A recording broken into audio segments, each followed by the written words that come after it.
Greetings, and welcome to your Saturday edition of Dapper's Playhouse. I'm your excellent host, Dapper, and this is my playhouse. And welcome you are. Say we're getting closer and closer to that fateful day. Actually, those days. Hell Night and Halloween. You getting excited? I sure am. Big plans? Sure do. How about you? Comment down below. Let me know what you're doing. Quiet night at home? Going to a party? Handing out the candy? Trick-or-treating yourself? What are we doing? Let me know. But hey, what I like to do here is search these TikToks and find you some funny stuff, some interesting stuff, some educational stuff, some all-around groovy stuff. But lately, I've been doing specials for Spooktober. Today's no different. Tonight, coming at you with some spooky stories. That's right, spooky stories. It's getting a little later. Turn down the lights. Let's see if we can't put a few Hershey squirts in them draws. So hey, sit back, relax, hold tight to the one you love, and away we go. Let's read some scary Reddit stories about the Appalachian Mountains. Oh shit. I'm from Southwest Virginia, and one day I was driving down a gravel back road just riding around when I came up on a group of 10 plus people in white robes. They were walking down the road just towards the creek. I put it in reverse and got out of there pretty quick, but in hindsight, it might have just been people performing a baptism down by the creek. This is true. Actually, really funny. I mean, it could have been something like really scary and bad, but like, Been a cult. it also maybe was innocent. Who knows? Could've been an I innocent was cult. driving back to Franklin County, Pennsylvania from South Bend, Indiana for winter break. I like to take the back roads instead of the turnpike, so I was on Route 641 going over Blue Mountain near the Huntingdon-Franklin border. It has a few hairpin turns on it, so I probably shouldn't have been driving it at night, but whatever. I got to the highest hairpin turn, and as soon as I started descending the mountain, a man appears on the shoulder out of nowhere. I swerved to avoid him, thankfully avoiding going off the mountain. The guy gave me a look, and I booked it out of there. I have no idea why this man was walking along the shoulder of a road like that in mid-December, but he was. Really weird experience. I went camping by myself one night to clear my head because I had a lot going on at the time. Summer was almost over, so I was trying to enjoy it while I can. I wasn't able to sleep because I felt like someone or something was around. I have one picture from that night. All you can see is 2 red dots about 3 feet off of the ground. After that, I refused to leave my hammock. About 3 a.m., I started to hear something moving around. I know how animals sound walking. I'm pretty big into nature, but whatever this creature was, it was up on 2 feet, walking about 6 feet away from me. As I was curled up in my hammock, not even attempting to look out, I finally managed to go to sleep. That was a skinwalker. Some friends and I were bored in college one night, and I was borrowing my dad's car for the week, so we decided to drive over Fond Mountain in southeast Kentucky because none of us had been down that road before. It was about 3 a.m. when we got to the top and started coming down the other side.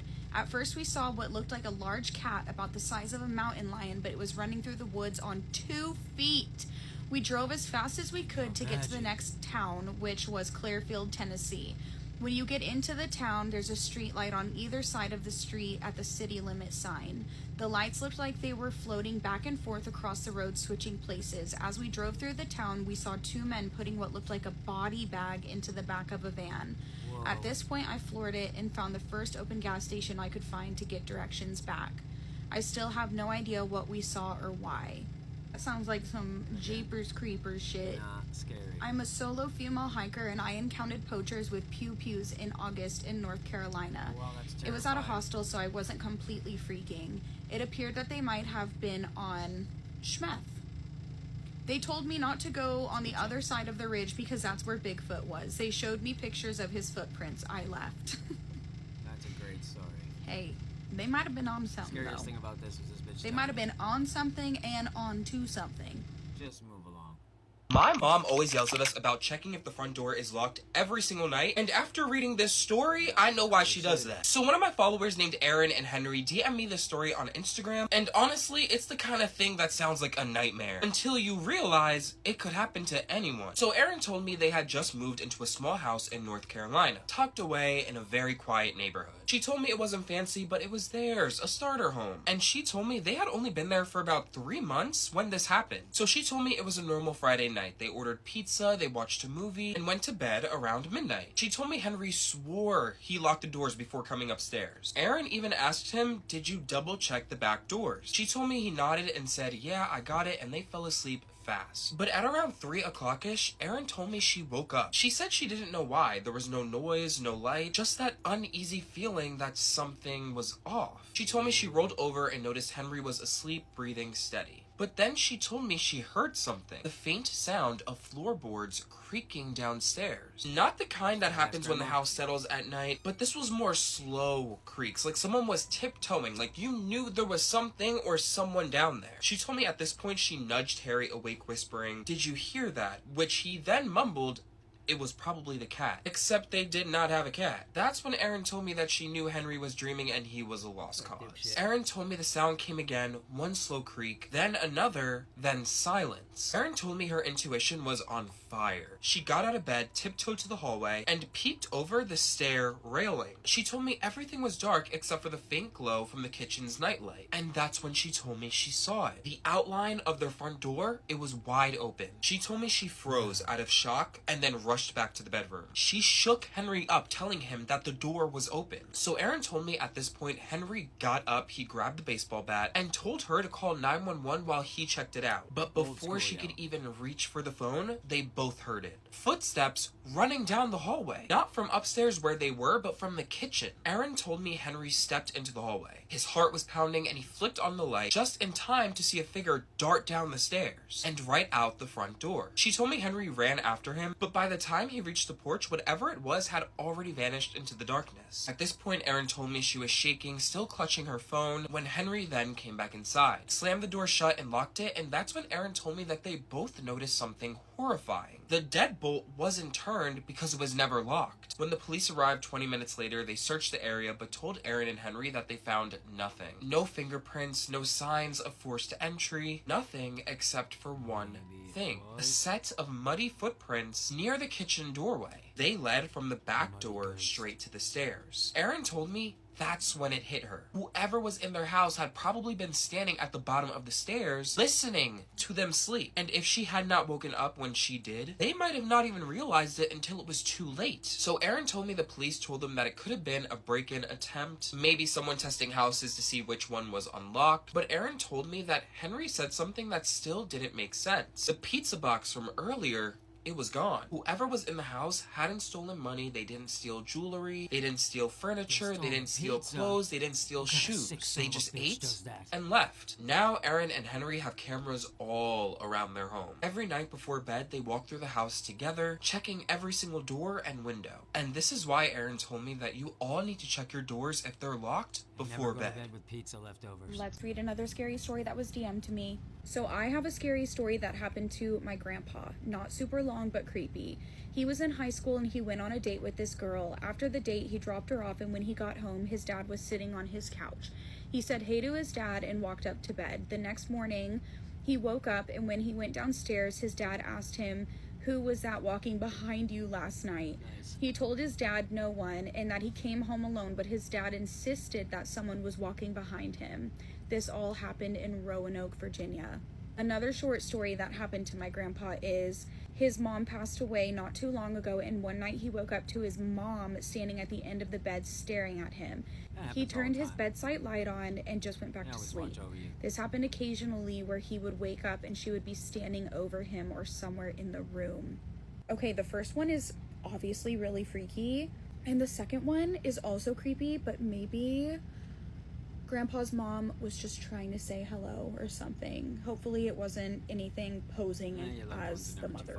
If anybody wants to send me a scary story, my DMs are open. That first one, Dad, was probably This story screams quantum immortality. If you're not sure what that is, it's a theory that if you're about to be unalived and you don't think it's your time yet, you are able to quantum jump into another reality or timeline and continue living your life. So listen to this story.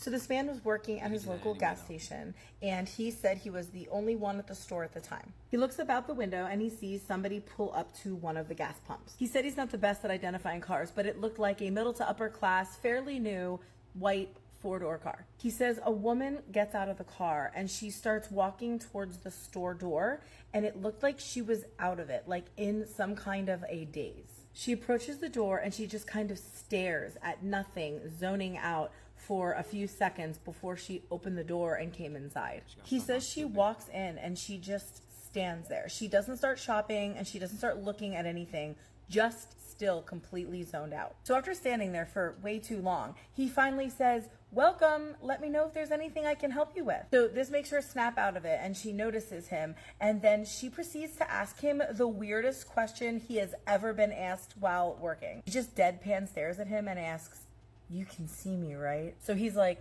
"Yeah," because what else do you say? And she just breaks down bawling in the middle of the store. So he rushes around to go and help her. He has his cell phone out in case he needs to call the police for her, and he helps her sit down on a nearby pallet of soda, and he gets a bottle of water to try to calm her down and talk to her. She just looks up at him and says, "I thought I died." So he's trying to assess the situation. He's thinking, okay, she doesn't look like she's intoxicated or on anything. She looks like your standard suburban housewife. So then she says she's going to call her husband and ask him to come and pick her up. She pulls out her own cell phone and calls him. He said she didn't really tell her husband what happened either, just that she needed him to get an Uber to get to her so that he could drive her car home. So her husband says that he'll be there as soon as possible and hangs up, and then she starts to tell him what happened to her. She said she was out to dinner with friends, and as she was driving home by herself, going through the main intersection, a big truck ran a red light and smashed right into her. He says to remind everybody that her car is still sitting out there without a scratch on it. She says that she remembers the truck shoving her car into a pole. Her car flipped up, went airborne, and then everything went black. She's still crying right now, and he went and reminded her that her car is right out there and it is fine, and she can't calm down. She is insisting that she remembers the crash, blacking out. She even remembers waking up for a split second and being in an ambulance and then blacking back out again. And then get this, after she blacks out from being in the ambulance, she wakes up again and she is in her vehicle sitting at the intersection waiting for the light to change. And she's totally fine, no accident. So she is utterly freaked out, and she said that she drove to the nearest thing she could find, which just so happened to be that gas station. She just wanted to get out of the car and make sure that she was indeed alive. So eventually her husband does come and pick her up, and before they leave, he did ask the gas station attendant what happened. He said that despite the fact that she told him the whole story, he just said, "I don't know," because he really has no idea what is going on anymore at this point. She reluctantly got back into the car in the passenger seat, and her husband drove off with her. I just love the quantum immortality ones. Let me know your thoughts in the comments, and if you have your own creepy story time, don't forget to submit it in the email in my bio. This is a 100% true story that happened to a woman in Madison, Wisconsin. Now, there was this woman named Sherry who moved into this house with her 2 children in Madison, Wisconsin. Now, she said, at the time she didn't believe in anything supernatural. She really thought that was a bunch of nonsense. But she said, right away when they moved in, she would notice, out of the corner of her eye, sometimes shadows moving across the walls. She would hear strange noises that she couldn't explain. But she said for the most part, it was just a normal house. One night, she's upstairs in her bedroom and she's folding laundry. She hears talking coming from her son's room. So she makes her way over to his room. The door's closed, and she hears her son having a full-on conversation with someone. And she's like, who is he talking to, at 12:30 at night? So she opens the door, and when she looks in his room, he is not in his bed. So she starts yelling for him. She looks down and sees him next to the side of his bed, on his knees, crouched down, with his head under the bed, talking to someone. And she's like, hey, who are you talking to? Like, who's under there? And her son's like, I can't tell you. And she said, what do you mean you can't tell me? Like, who's under the bed? And he's like, I can't say. He'll get mad. And she's like, what? Who's under there? So she runs over to the bed and she looks underneath there. It's empty. There's nothing under there. So she's like, you know what? Just get back in bed. Like, just stop, doing whatever you're doing. Several weeks pass, and like on a regular basis, she keeps finding her son talking to someone under the bed, except there's no one there. So, after a few weeks of this happening, she thinks maybe something is wrong with her son. So, she takes him to this child therapist. The therapist like assesses him and says, you know, he seems completely fine. It's probably just his imagination. So several months pass and he keeps on doing this. Well, one day she's sitting down in the living room with him and they're talking when she notices he has some scratches and bruises like all over his body. And she's like, where did you get those scratches and bruises from? Like, what's going on? And he's like, I can't say, I can't tell you. And she's like, yes, you have to tell me, like, what is going on with you? And finally he breaks down and he starts crying and stuff, and he just starts freaking out. And then he runs up to his room. So the mom, you know, at this time is like, I don't know what to do. Like, what is going on with my son? Like, she's just panicking. Later that night, she's awoken to her son screaming in his bedroom. She runs as fast as she can. She goes in his room. She finds him halfway underneath the bed. He's grabbing onto the bed frame, and it looks like something is pulling him under the bed. So she immediately grabs him, pulls him out from under the bed. She looks under there. There's no one there. Damn it. So she's like, you know what, this is weird. Like, you're sleeping with me tonight. You're going to be in bed with me tonight. So they go back to her bedroom. He lays down. He falls asleep. She's sitting in bed. She can't sleep. She's like freaked out about this whole situation. When all of a sudden she hears, shh, hey, come under the bed. Nice. She's like, what? She looks over. Her son is sleeping. But then once again she hears, hey, come here, under the bed. I need to talk to you. And it's like a man's voice. And she's like, no, who are you? Like, go away. And the man's like, come on, get under the bed. I need to tell you something. And like, she's like, no, I'm not going under the bed. And she said this man, whoever he was, just started yelling obscenities and getting really angry. So she grabs her son. They get out of the house. And she said she left that night and never went back. And still to this day, that house sits there. And she said she's talked to the neighbors, and they said since she's moved, like several families have lived there, and they move out immediately. Fun. Whenever your mom tells you that she has a really bad feeling about a place that you're going or something that you're doing, you should listen, because I guarantee that 9 times out of 10, she's probably right. Moms just have that sixth sense where we know that our kids are in danger. Unfortunately, Anthony did not listen. So we're going to go ahead and share his story. And I promise you, you're going to want to stay till the end because it has a crazy twist. When Anthony was in college, he had a girlfriend that lived about 8 hours away. So every weekend or every Friday night, he would take the 8-hour trip to go spend the weekend with her and then drive back. He made this drive so often that he literally knew the route like the back of his head and would even stop at the same little restaurant at the midway point. So often that he got to know the people that lived there or that worked there. On a Friday, just like his usual Fridays, he was getting ready to leave when his mom came up to him and said, I really think you should stay home this weekend. I have a really bad feeling. Something's going to happen. You should just stay home. Anthony, of course, reassures her and tells her that he's going to be perfectly fine, that he has made this drive many times before and that it was no different. And then his mom tells him, well, there's also a storm coming, so I really think you should reconsider staying home. And Anthony tells her no, that he's fine, that he's driven in the rain before and it's not going to be any different. Against her wishes, he goes ahead, he gets in his car, and he leaves. Once he hits the midway point, he stops at that little restaurant that he would always stop at. Now, the waitress that worked there knew him by name because he stopped there so often, so she kind of came up to him and to take his order, but he noticed that she looked very so he asked her what was wrong, and she just told him that she just felt like there was something in the air that was off, like the energy was off, like she just felt like something really bad was going to happen. And also, being that they were getting ready to get hit with a storm, like it really unsettled her.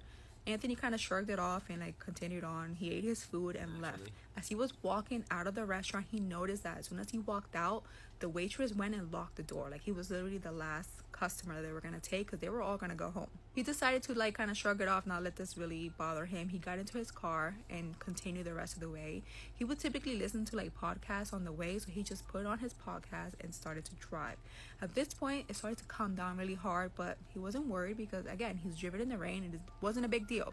As he's driving down the road, he hits a spot where it's literally the middle of nowhere. Like there's nothing in sight when he happens to see a woman on the side of the road. Now, mind you, it's raining. His visibility is very low. He can't really make out like her face or anything. He just knows like it's a woman by like the shape. He figures that maybe she got into a fight with whoever she was in her car with or a car with, and they just kicked her out of the car because there was no way that she could have just wandered over there on her own. Like it was far. So he decides to pull over on the side of the road, like kind of ahead from her. He can see her like behind. He starts to kind of like honking his horn. He tries to look out the window to like get her attention, to be like, hey, like, do you need a ride? Like, are you okay? But she doesn't turn her face to like look at him. Then from his radio, mind you, he's listening to a podcast. He starts to hear the screams of a woman. He assumes that maybe because of this like visibility or like the rain, like the satellite's messing up. So maybe he's picking up like 2 different channels, and maybe in the other channel there's someone screaming. That's what he thinks. So he continues to like kind of wait there and try to like get this woman's attention. She's not listening.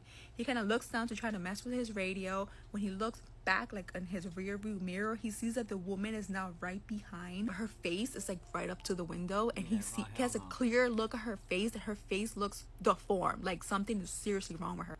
Every alarm bell goes off, and he's like, there's absolutely no way that whatever that is human or alive. Like, I don't know what that is, but I want to get as far away from that thing as I possibly can. He hits the gas, and he just takes off. Now at this point he can't see anything. Like, it's so dark, like it's raining, it's horrible. But again, he has taken this road so many times that he memorized it. So he's just kind of going based off like memory. But the whole time that he's driving, the static from the radio continues, and he keeps hearing the screams coming from the radio, and he's confused, and he's just once again thinking maybe some sort of like satellite issue. I don't know. He just keeps driving and driving and driving. He drives for about 30 minutes straight without stopping until he finally hits a gas station. He's still kind of shaken up. He gets to the gas station, puts gas in his car, then he pulls up to the front. He walks into the gas station. There's 2 men standing there, like behind the register, kind of talking to each other.